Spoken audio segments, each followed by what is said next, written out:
Hello, শুভ মধ্যাহ্ন। আসসালামু আলাইকুম। সবাই কেমন আছেন? আশা করছি সবাই ভালো আছেন। আমি আলহামদুলিল্লাহ ভালো আছি। যে কথাটা বলতে আসছি সেটা সমসাময়িক একটা রোগের ব্যাপার, যেটা বাংলাদেশে প্রায় অনেক মানুষের ইদানিং দেখা যাচ্ছে এবং প্রায় ১ কোটির প্লাস এই রোগ সবার শরীরে অবস্থান করছে, প্রায় ১ কোটি মানুষের অধিক লোকের থেকে।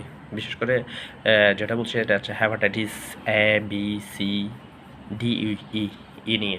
তো এই হেপাটাইটিস নিয়ে মানুষের অবজ্ঞতা বা অজ্ঞতা কেন, এটা আমি আসলে বুঝতে পারতেছি না। যদিও যারা এটা এর রোগী হয়ে সাফার করতেছে তারা সচেতন হলেও কিন্তু অ্যাকচুয়ালি এটার পরিত্রাণের উপায় নেই। কিন্তু পরিবারের অন্যান্য মানুষগুলো এই ব্যাপারে সচেতন নয়। এটা একটা অত্যন্ত দুঃখজনক একটা বিষয়। সম্প্রতি দেখা যাচ্ছে যে কারিনা কাইসার নামে যে একটা ফুড ব্লগার আছে, তিনি বিভিন্ন ধরনের ব্লগিং ভিডিও করতেন, ওখানে রেস্টুরেন্টে যেতেন, ফতেঘাটের যেই স্ট্রিট ফুডগুলো আছে এগুলো খেতেন। এভাবে তার শরীরে সেটা হেপাটাইটিস এ ই সংক্রমিত হয় এভাবে, এবং তার অবস্থা লিভার ফেলিওর কারণে তিনি এখন মানে অবস্থা গুরুতর এবং তিনি লাইফ সাপোর্টে আছেন। তো এরকম একটা অত্যন্ত গুরুত্বপূর্ণ একটা বিষয়ের মধ্যেও মানুষের যে অবহেলা, যে সরকারের যে অবহেলা, এটা থেকে আত্মসচেতনতা যদি না হয় তাহলে এই রোগটা পর্যাপ্ত পরিমাণে ছড়িয়ে যাবে বলে আমার মনে হয়।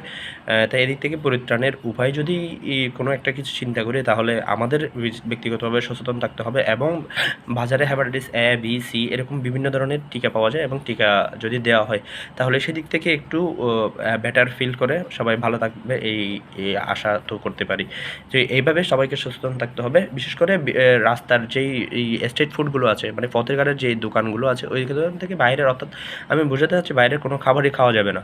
কারণ এ থেকে মানুষের রোগ ব্যাধি ছড়াচ্ছে, এবং এখানে যারা খাবার সার্ভ করতেছে এদের খাবার সার্ভ করার পরিবেশনটা যদি আপনি দেখবেন, আমরা এমনিতে খেতে ইচ্ছে করব না, কিন্তু মুখরোচক খাবারের কারণে সবাই এই স্ট্রিট ফুডের প্রতি যে আগ্রহ, কিন্তু এটার থেকে পরিত্রাণের যে উপায় সেটা আমি খুঁজে বের করতে পারছি না।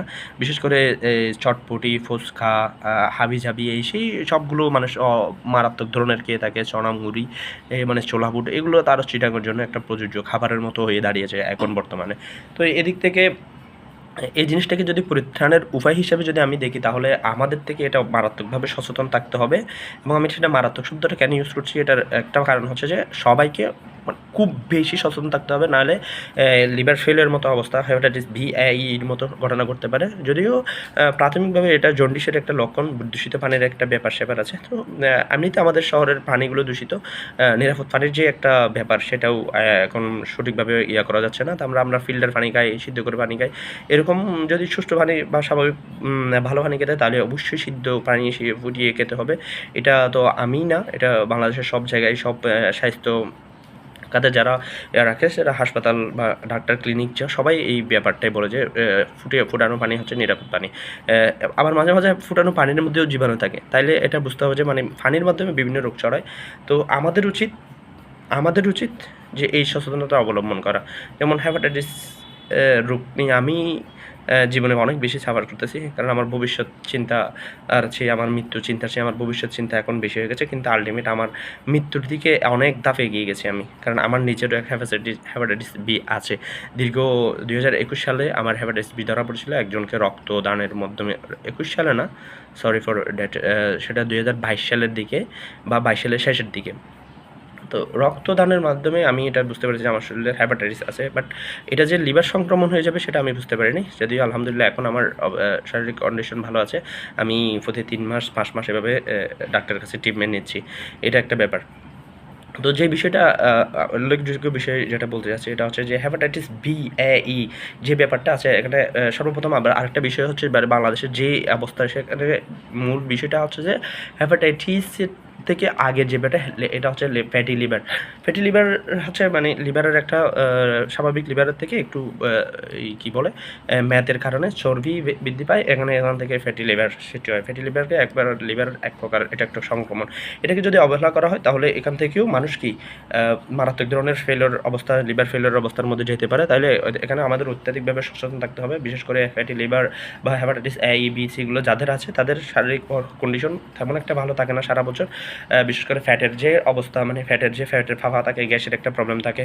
এটা ছাড়াও বাইরের খাবারের একটা বিশেষ ভূমিকা আছে, এটার জন্য শরীরের অক্লান্তি বা বিভিন্ন ধরনের সমস্যা দেখা দেয়। তো ফ্যাটি লিভার থেকে পরিত্রাণ পেতে হলে নিয়মিত গ্যাস্ট্রিকের ওষুধ আমি তো খাচ্ছি, সবার হতে মনে হয় খাওয়া উচিত, ডাক্তার এভাবে পরামর্শ দেয়। এবং হেপাটাইটিস বির একটা অত্যাধিক খারাপ লক্ষণ হচ্ছে শরীরে পর্যাপ্ত ধরনের ক্লান্তি।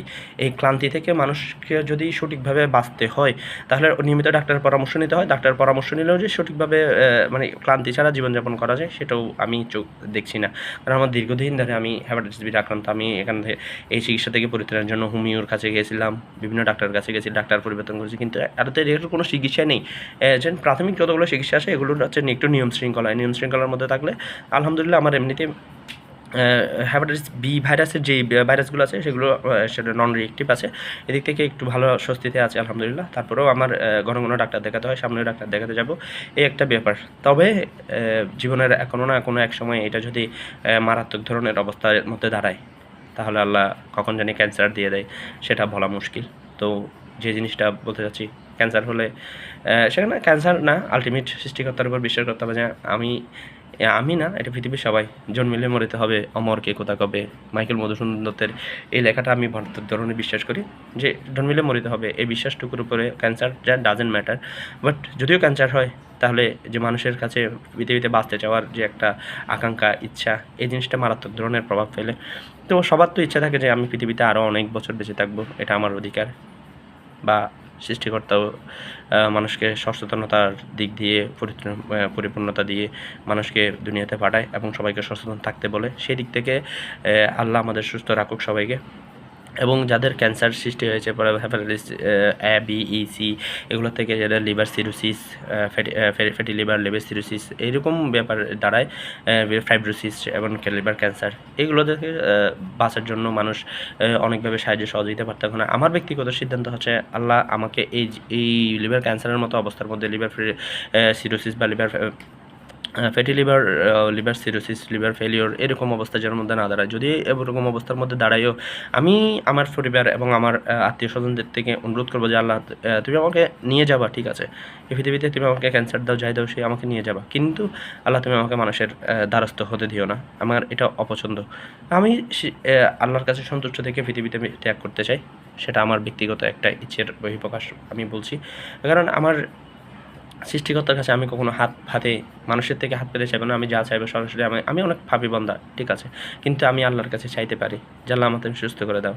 আমার সহধর্মিণী আছে, তিনি আমাকে অনেকভাবে হেল্প করতেছে। শারীরিক কন্ডিশন আমার বিয়ের আগ পর্যন্ত, আমার বিয়ের পর পর্যন্ত, আগে তো আমার শারীরিক কন্ডিশন আগে অনেক খারাপ ছিল, এখন মোটামুটি ভালো আছে। তো আল্লাহ আমার স্ত্রীকেও খায়াত দান করুক, তিনি যেন নামাজ দোয়া করে, আমার জন্য দোয়া করে, আমার সেবা যত্ন করতে পারে, আমিও যেন তার হকগুলো আদায় করতে পারি, এরকম ব্যবস্থা আল্লাহ আমার মধ্যে সৃষ্টি করে দেয়। যাই হোক, আলটিমেট যে বিষয়টা বলতে চাচ্ছি, আজকে আমার মাস্টার্স পরীক্ষার শেষ দিন। এই পরীক্ষা দেওয়ার আগ মুহূর্তে আমি ভিডিওটা তৈরি করছি, অলমোস্ট 11:04। আমি 11:10-এর মধ্যে বেরিয়ে যাব। সবাই দোয়া করবেন আল্লাহ আমাকে সুস্থ রাখুক, আপনাদেরও সুস্থ রাখুক, সবাইকে হেপাটাইটিস মুক্ত এবং যে রোগগুলো শারীরিকভাবে সংক্রমণ হয় একজন থেকে আরেকজন, এই সকল রোগ থেকে আল্লাহ আমাদের হেফাজত করুক, আল্লাহ আমাদের রক্ষা করুক। ফি আমানিল্লাহ ইল্লা বিল্লাহ। আসসালামু আলাইকুম ওয়া রাহমাতুল্লাহ।